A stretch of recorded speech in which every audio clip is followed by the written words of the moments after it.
Hello friend, आप देख रहे हो हमारा चैनल ग्रो बुक्स। तो आज हम फिर से आपके लिए नई बुक लाए हैं जिस बुक का नाम है how to be a capitalist without any capital. इनका मतलब अमीर बनने के लिए 4 नियम आपको तोड़ने पड़ेंगे। इनका लेखक का नाम है नथान लतका। तो चलिए बुक आपको 2 लफ्ज़ों में बताते हैं।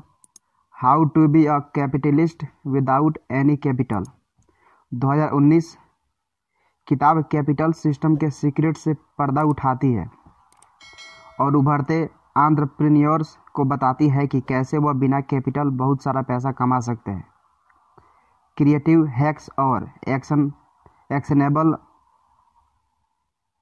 एडवाइसेस के जरिए सेल्फ मेड करोड़पति नाथन लटका इस मिथ को खारिज करते हैं कि आपको अमीर होने के लिए बहुत सारे पैसे या फिर किसी शानदार आइडिया की ज़रूरत है। तो आपको अमीर बनने के लिए किसी चीज़ की ज़रूरत है। इसके लिए आपको सिर्फ स्थापित नियमों को तोड़ने की और अपने खुद के नए रूल्स स्थापित करने की ज़रूरत है। यह किताब किसके लिए है? एंटरप्रेन्योर्स और सेल्फ स्टार्टर्स के लिए, फाइनेंशियल और बिजनेस एक्सपर्ट के लिए, हर उस व्यक्ति के लिए जो नए करियर की तलाश में है। अध्याय नंबर 1, अपने इनकम सोर्सेज को बढ़ाने से आपके सफल होने के मौके बढ़ जाते हैं। एक एंटरप्रेन्योर के रूप में आपको सफल होने के लिए कौन सी चीज़ चाहिए होती है?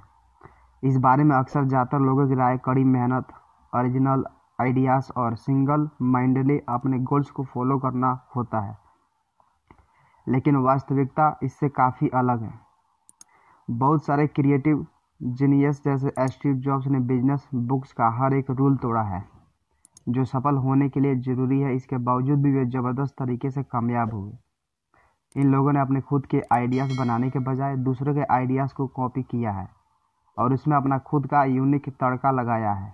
चीज़ों को स्क्रैच से शुरू करने के बजाय इन लोगों ने दूसरे की पॉपुलर प्रोडक्ट से प्रेरणा ली है और उन्हें अपने ढंग से पेश किया है, जो कि तुलनात्मक रूप से एक आसान रास्ता है। हो सकता है कि कई लोगों को यह बात थोड़ी सी अनफेयर लगे, लेकिन यह सच है। वैसे भी self made multi millionaire Nathan लटका, जिन्होंने सिर्फ अपनी बिजनेस जर्नी सिर्फ $100 में शुरू की थी, इसी सिद्धांत पर काम करते हैं। बिजनेस की अपनी आज तक की यात्रा में उन्होंने यह भी अनुभव किया है कि कामयाब होने के लिए आपको दूसरे लोगों के बने बनाए नियमों पर चलने की कोई ज़रूरत नहीं है, बल्कि आप कन्वेंशनल आइडियाज़ को कॉपी करके भी काफ़ी कुछ बड़ा कर सकते हैं। आपने कई लोगों को कहते हुए सुना होगा कि अपनी ज़िंदगी को एक करियर फील्ड चुनो, उसमें जी तोड़ मेहनत करो और उसमें जुड़े रहो और छोड़ो मत। यह एक बीते ज़माने की फ़िलॉसफी हो चुकी है, जिसे जितना प्यार पेरेंट्स को है उतना ही प्रोफेसर को। यह बात तब सही लगता है जब आप एक हार्ड वर्किंग न्यूरोसर्जन बनना चाहते हो, लेकिन तब क्या अगर आप नहीं बनना चाहते हो? अगर आप बहुत ज़्यादा काम किए बिना अच्छा पैसा कमाना चाहते हो तो आपको यह रूल तोड़ना होगा। ज़िंदगी में सिर्फ एक करियर चुनना कुछ उसी तरह है जिस तरह की एक टोकरी में सारे अंडे रखना, यानी टोकरी गिरी और सारे अंडे ख़त्म। करियर में एक ही रास्ता चुनने पर मान लीजिए कि अगर आपको किसी कारणवश वह रास्ता छोड़ना पड़ता है या फिर आप उस रास्ते से तंग आ जाते हैं तो आपके पास कोई दूसरा विकल्प नहीं मौजूद होगा। वहीं मान लीजिए कि अगर आप अपने एकमात्र करियर में सफल भी हो जाते हैं तो आपको हमेशा अपने कंपटीशन से खतरा रहेगा। आपको हमेशा यह डर लगा रहेगा कि कहीं आपके प्रतिद्वंदी आपसे आगे ना निकल जाए, क्योंकि कभी भी आपसे बेहतर कोई न्यूरोसर्जन, बैकर या फिर एंटरप्रेन्योर आकर आपके सारे क्लाइंट्स को आपसे छीन कर ले जा सकता है। इस समस्या का समाधान है कि आप कभी भी किसी एक छोटे से फील्ड को अपना करियर ना बनाएं, बल्कि इनकम के कई अलग अलग सोर्सेज बनाकर खुद को फाइनेंशियली सफल बनाएं। इससे आपको कई सारे फ़ायदे होंगे। पहला तो यह है कि अगर आप किसी एक करियर में फेल हो जाते हैं तो आपके पास हमेशा दूसरा विकल्प मौजूद होगा जिस पे आप काम कर सकते हैं। इसके अलावा जब हम अपने तीर अलग अलग तरकसों में रखते हैं तो हमारी पूरी संपत्ति एकदम से डूबने का खतरा कम हो जाता है।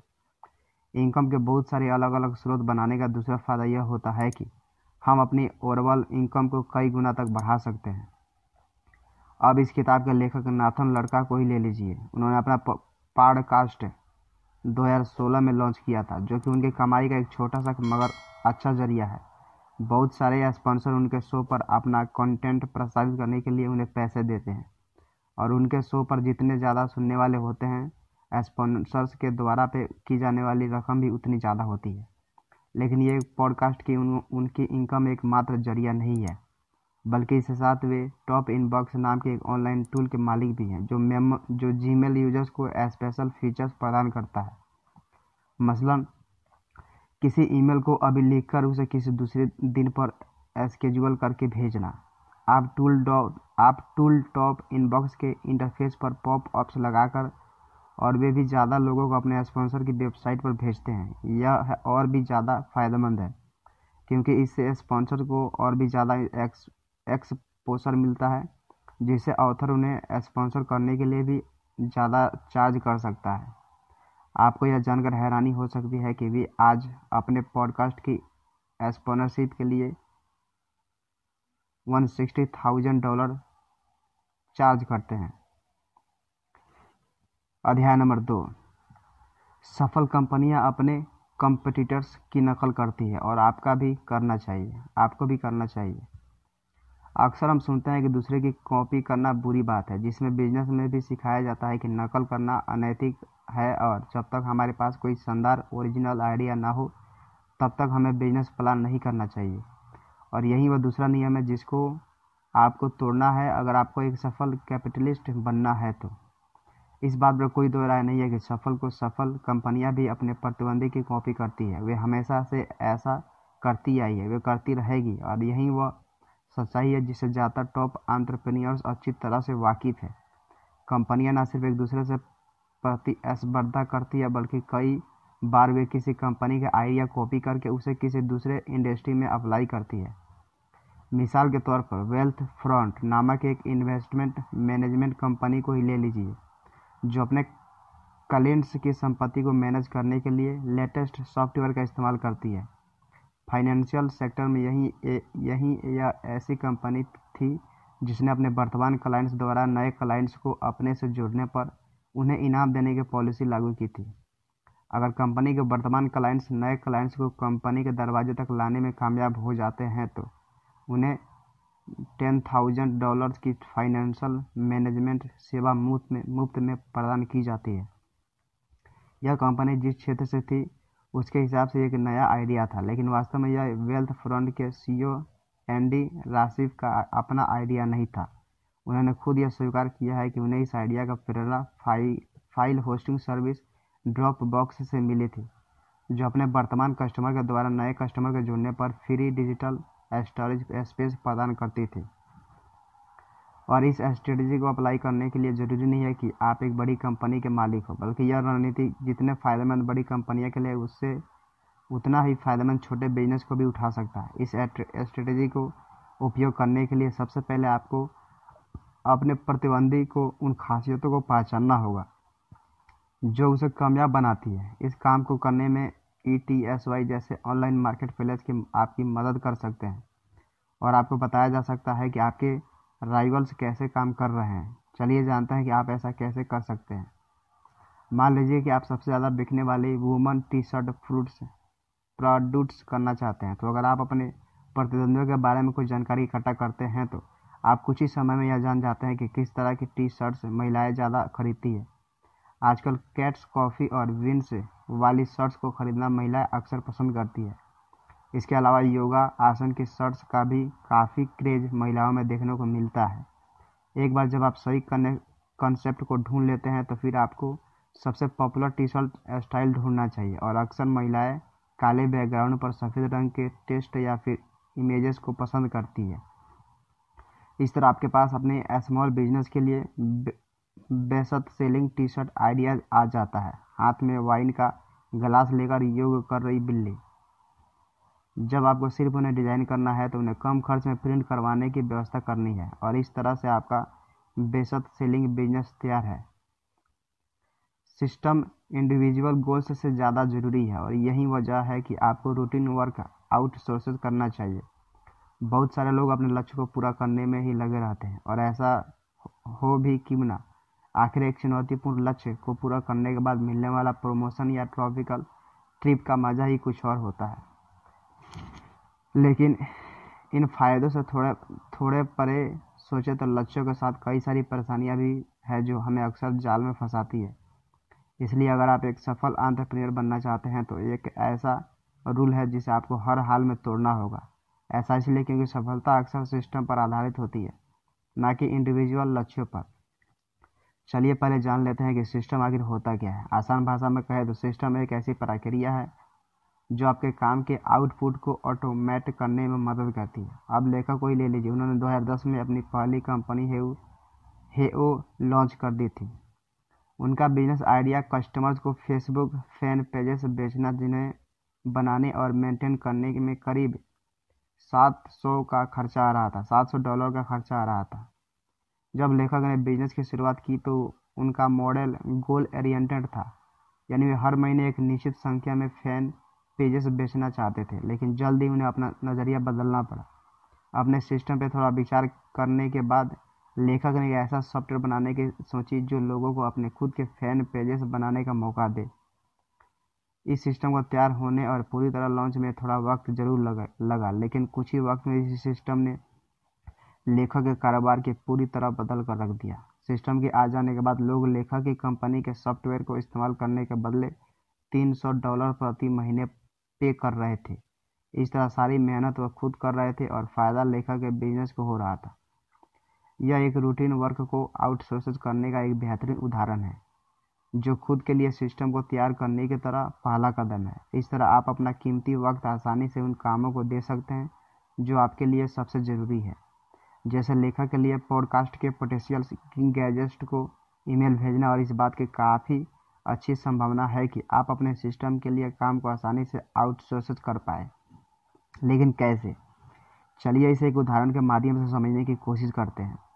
पहली चीज़ जो आपको करनी है वो है अपने काम को बेहतर तरीके से डॉक्यूमेंट करना।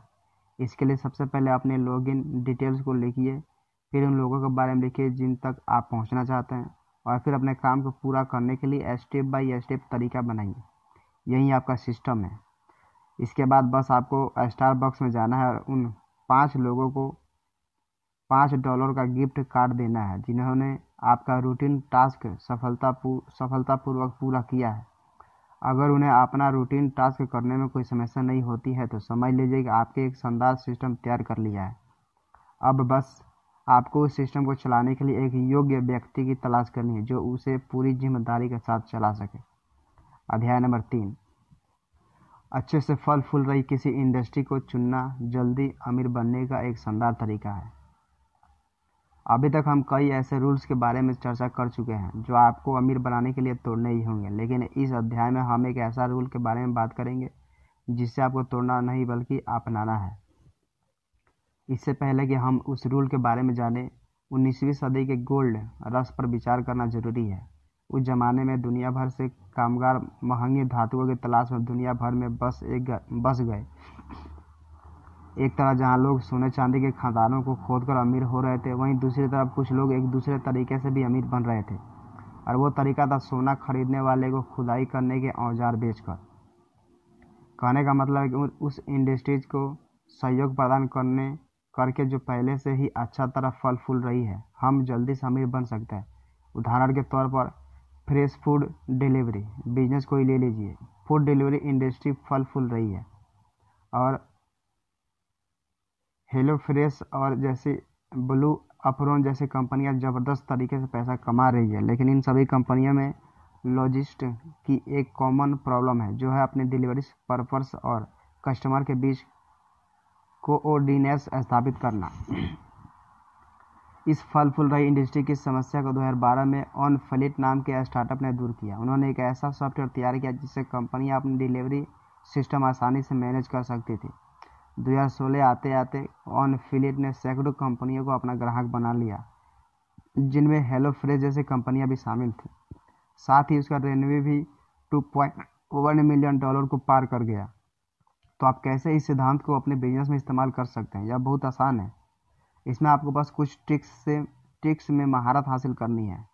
सबसे पहले एक ऐसा प्रोडक्ट तैयार कीजिए जो एक ऐसे आइटम के साथ कंपेटेबल हो जो मार्केट में पहले ही काफ़ी ज़्यादा पॉपुलर हो।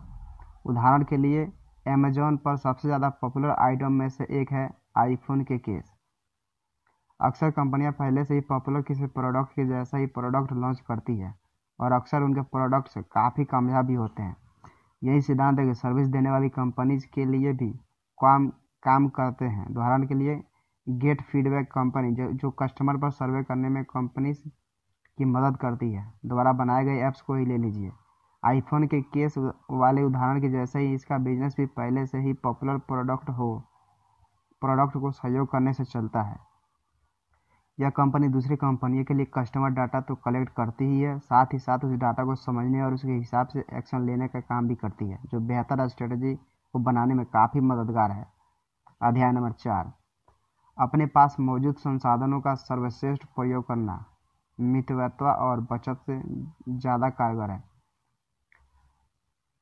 अब तक के अध्याय में हमने जिन टिप्स और ट्रिक्स की चर्चा की है, उन्हें अपनाकर आप अपने बिजनेस को सही रास्ते की ओर अग्रसर कर सकते हैं। हालांकि यह सब एकदम से सही नहीं होगा, इसमें थोड़ा सा समय लगेगा। लेकिन मान लीजिए किसी समय आपके पास बिजनेस में पैसों की तंगी हो जाती है, तो आप इस स्थिति से कैसे निपटेंगे? खैर, इस स्थिति से बाहर निकलना एक शानदार रास्ता है। अपने खर्चों में कटौती करना हो सकता है, लेकिन इसका मतलब यह कतई नहीं है कि आपको बचत करनी होगी और कंजूसी का दामन थामना होगा। इसका एक बेहतरीन विकल्प है अपने पास पहले से ही मौजूद संसाधनों का भरपूर उपयोग करना। उदाहरण के तौर पर लेखक को ही ले लीजिए, जिन्होंने हाल ही में ऑस्टिन टेक्सास में एक नया घर खरीदा। उसमें शिफ्ट हुए उन्होंने $425,000 का 3% प्राइस ऑफ फ्रंट के तौर पर भुगतान किया। वहीं उनका मासिक मॉर्गेज पेमेंट और टैक्सेस करीब $2700 थे। अब क्योंकि लेखक महीने के करीब 20 दिन बिजनेस ट्रिप्स की वजह से घर से बाहर रहते हैं, इसलिए उन्होंने अपने घर को एयरबीएनबी पर रेंट पर देने का फैसला किया। इससे लेखक को हर महीने औसतन $35,000 की कमाई होती है। इससे न सिर्फ लेखक का घर का खर्चा और किराया उड़ जाता है, बल्कि उसकी $500-600 की सेविंग भी हो जाती है। हालांकि प्रॉपर्टी एकमात्र ऐसी चीज़ नहीं है जिससे आप पैसा बना सकते हैं, बल्कि आप अपनी कार के माध्यम से भी अच्छे खासे पैसे कमा सकते हैं। अगर आप थोड़ा सा विचार करें तो आप पाएंगे कि आप अपनी गाड़ी से उतना फ़ायदा नहीं उठा पा रहे हैं जितने कि आप अपनी गाड़ी आपको दे सकती है। इस बात की काफ़ी संभावना है कि आपकी गाड़ी आपका अपना ज़्यादातर वक्त किसी भी पार्किंग लॉट में बिताती है, और यदि आप ऑफिस जाने के लिए पब्लिक ट्रांसपोर्ट या फिर ट्रेन आदि का इस्तेमाल करते हैं, तो आप शायद अपनी कार का इस्तेमाल ना के बराबर करते होंगे, है ना? अपनी कार की क्षमता का पूरा फ़ायदा उठाने का एक अच्छा तरीका है उसे रेंट पर दे देना। आप लोकल कार शेयरिंग वेबसाइटों जैसे ट्यूरो, हायर कार, गेट अरंग आदि की मदद से आसानी से अपनी कार किराए पर दे सकते हैं। आप अपनी ज़रूरत के हिसाब से, यानी घंटों या फिर पूरे दिन भर के लिए अपनी कार को किराए पर दे सकते हैं, और यकीनन मानिए कि ऐसा करके आप महीने के सैकड़ों डॉलर बिना कोई मेहनत किए आसानी से कमा सकते हैं। अध्याय नंबर 5, विशेष सेवाओं का उपयोग करके आप यात्रा करते हुए पैसे बचा सकते हैं। सिर्फ पैसा कमाने से ही आप अमीर नहीं हो जाते हैं। अपने कमाए हुए पैसों को आपको कैसे खर्च करना है, यह भी आपको बखूबी आना चाहिए। न्यू रिच यानी बहुत कम समय में अमीर बन जाने वाले लोगों को यह कला अच्छे से आती है, लेकिन कैसे? क्योंकि वे जानते हैं कि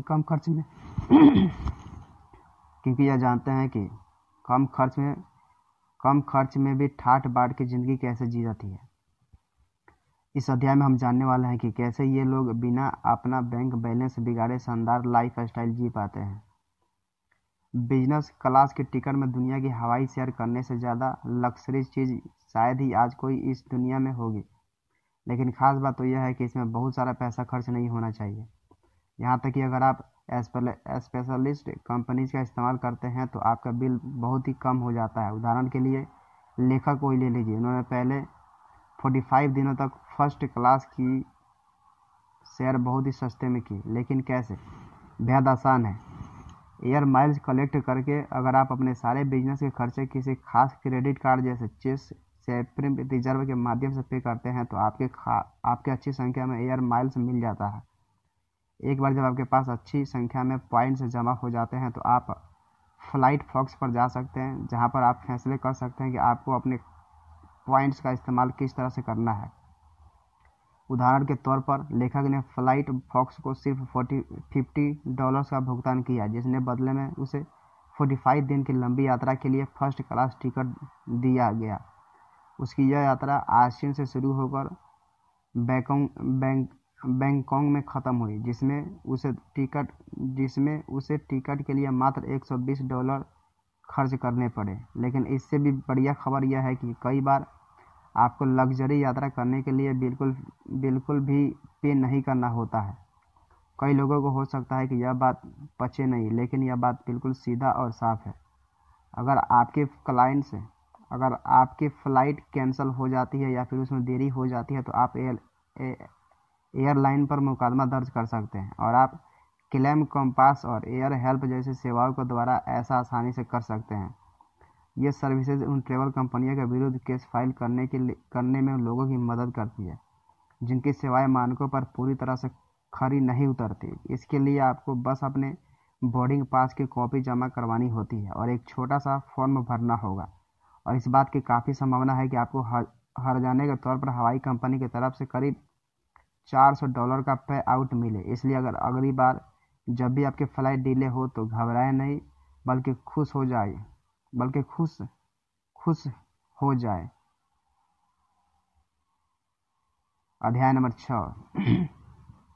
अगर आप एक कंपनी खरीदने की सोच रहे हैं तो डिजिटल माध्यम का इस्तेमाल करके और किसी ऐसे फर्म की तलाश करके जो एक डिस्ट्रीब्यूशन मीडियम के तौर पर अपनी सेवाएं देता हो। किसी कंपनी को खरीदना काफ़ी डरावना लग सकता है ना? और ये भी हो भी क्यों ना, ये कोई छोटी बात थोड़ी है। इसलिए कंपनी खरीदते वक्त एक कदम फूंक फूंक कर रखें, लेकिन अपनी घबराहट को अपनी कमजोरी बनने ना दे। आपको यह जानकर बेहद हैरानी होगी कि किसी भी फर्म को खरीदने के बेसिक प्रिंसिपल कितने ज़्यादा सिंपल है। तो चलिए सबसे पहले बात करते हैं कि पहली आइडियाज़ की जो है। अगर आप कंपनी खरीदना चाहते हैं तो डिजिटल माध्यम का उपयोग कीजिए। कारण चलिए जानते हैं। डिजिटल कंपनी सीधी सरल इन्वेस्टमेंट होती है। इसके कुछ कारण हैं। सबसे पहला है कि उन्हें बिना किसी ऑफिस के बनाया और चलाया जा सकता है, जिसका मतलब है कि आपको रेंट नहीं भरना होगा और इंश्योरेंस करवाने की भी ज़रूरत नहीं है। इससे आपका काफ़ी पैसा बचेगा। दूसरा, डिजिटल कंपनीज को असिस्टेंट एम्प्लॉइज़ के बजाय फ्रीलांसिंग एम्प्लॉइज़ के द्वारा भी चलाया जा सकता है। इससे आपको काफ़ी सारा पैसा सेव होता है। साथ ही साथ freelancer.com, fiverr.com और toptal.com जैसी वेबसाइट के द्वारा अपनी कंपनी के लिए फ्रीलांस को ढूंढना काफ़ी आसान है। तीसरी और आखिरी कारण है डिजिटल वेंचर्स का बिजनेस मॉडल अक्सर काफ़ी सिंपल होता है। जब बात पोटेंशियल कस्टमर की आती है तो बिजनेस मॉडल बेहद ज़रूरी हो जाता है, क्योंकि आप तो चाहते हैं कि आपके कस्टमर जितना जल्दी हो सके आपकी सर्विसेज के पीछे के आइडिया को समझ ले, और अगर आप जल्दी से समझ जाए कि आपका बिजनेस उन्हें कैसे फ़ायदा पहुंचाने वाला है तो वे जल्दी से आपके कस्टमर बनने के लिए तैयार हो जाते हैं। दूसरी चीज़ जिसकी आपको तलाश करनी चाहिए वो ये है ऐसी कंपनी जो आपके लिए एक डिस्ट्रीब्यूशन चैनल के रूप में सेवाएं प्रदान कर सके। हर कोई एक ऐसी कंपनी को खरीदना चाहता है जो गूगल के जैसी हो, यानी अपने सेक्टर की सबसे सफल कंपनी हो। लेकिन आजकल ऐसी कंपनियां बहुत ही रेयर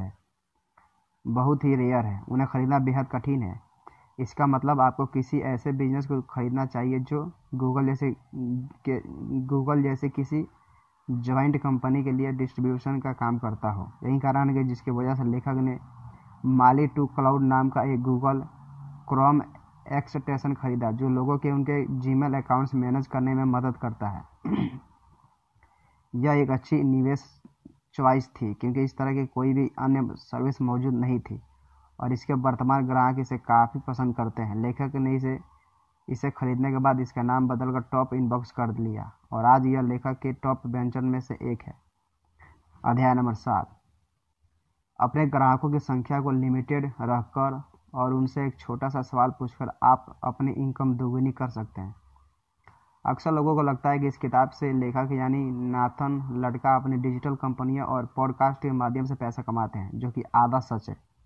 नाथन अपने इन वेंचर्स के माध्यम से कमाई तो करते हैं, लेकिन उनकी मुख्य कमाई की जरिया है कुछ और ही है। वे इन्हीं स्रोतों से अपनी रेवेन्यू कई गुना कैसे बढ़ा पाते हैं, चलिए जानते हैं।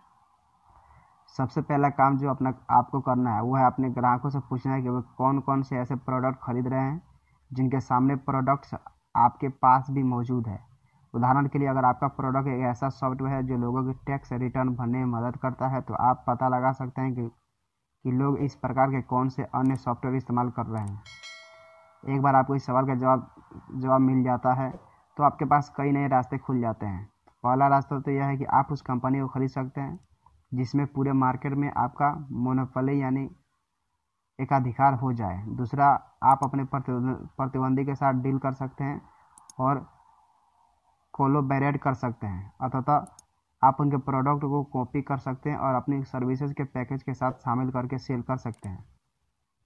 अपने इनकम को बढ़ाने का एक दूसरा शानदार तरीका है अपने कस्टमर की संख्या को लिमिटेड रखना। यानी यह उल्टी बात मालूम पड़ सके, लेकिन वास्तव में यह है नहीं। आप अपने क्लाइंट बेस को लिमिटेड रखकर उनको अच्छी सर्विसेज दे सकते हो और उनका विश्वास जीतकर उन्हें और सेल कर सकते हो। उदाहरण के तौर पर लेखा की कंपनी गेट लड़का को ही ले लीजिए, जो वेंचर कैपिटलिस्ट को कंपनियों के बारे में जरूरी जानकारी प्रदान करती है। उनके टारगेट ऑडियंस काफ़ी कम है, जिनकी संख्या मात्र 50 है, लेकिन अपनी ऑडियंस के साइज को लिमिटेड रखकर वे अपनी आइडियाज़ को खास VIP ट्रीटमेंट दे पाते हैं और पूरी तरह कस्टमर सेटिस्फेक्शन दे पाने में सफल हो पाते हैं। इसके अलावा कस्टमर की संख्या को सीमित रखने से उनके पास एक लंबी वेटिंग लिस्ट तैयार हो जाती है, जिससे उन्हें खुद अपने ग्राहक को चुनने की आज़ादी मिल जाती है।